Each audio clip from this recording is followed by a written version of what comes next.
You, with your conscious observation of your future, will collapse the wave function of your infinite potential futures into the future that you are observing.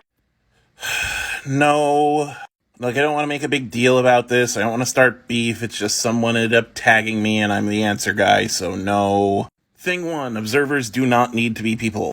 Observers in quantum physics are actually strictly defined. It's any macroscopic state that ends up being quantumly entangled with the quantum phenomena that it is observing. This can be people, this can be cameras, this can be something that doesn't actually record data. It doesn't actually have to be measured at all. It just has to have a quantum state entangled with a macroscopic state, which happens when we measure and observe. 2, your potential futures are not infinite, and in quantum mechanics, usually we do not say that the futures are infinite. Possible futures are finite. They are limited to the amount of quantum interactions that happen. This is speaking strictly quantum mechanically if you're talking about the many worlds interpretation of quantum mechanics.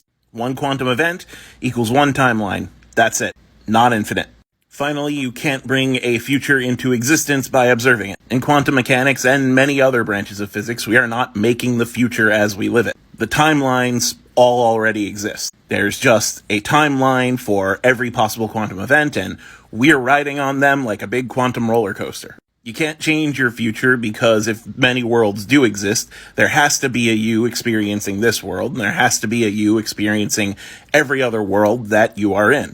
Or, more to the point, the particles that make up you have to be in whatever state they are in this world, and whatever state they're in every other quantum world. They have to exist. There is no choosing what future you want because all the futures have to exist. And in fact, there are quantum experiments where we've toyed with sending information from the future into the past. Let me know if you want me to talk about the quantum eraser. And before you get really excited, no, this doesn't mean that time travel exists, and no, this doesn't mean that Steins Gate was a documentary. I've said this before, but science isn't wishes. There are a lot of really cool scientific principles out there that feel very magical, and when you look into them, they do inspire awe.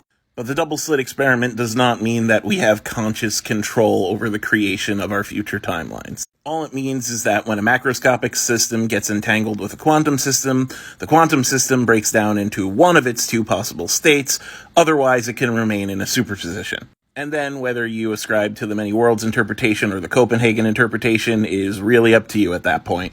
They're both cool, they both have really neat implications for quantum science, but neither of them says that you observing your future brings your future into existence. Sorry.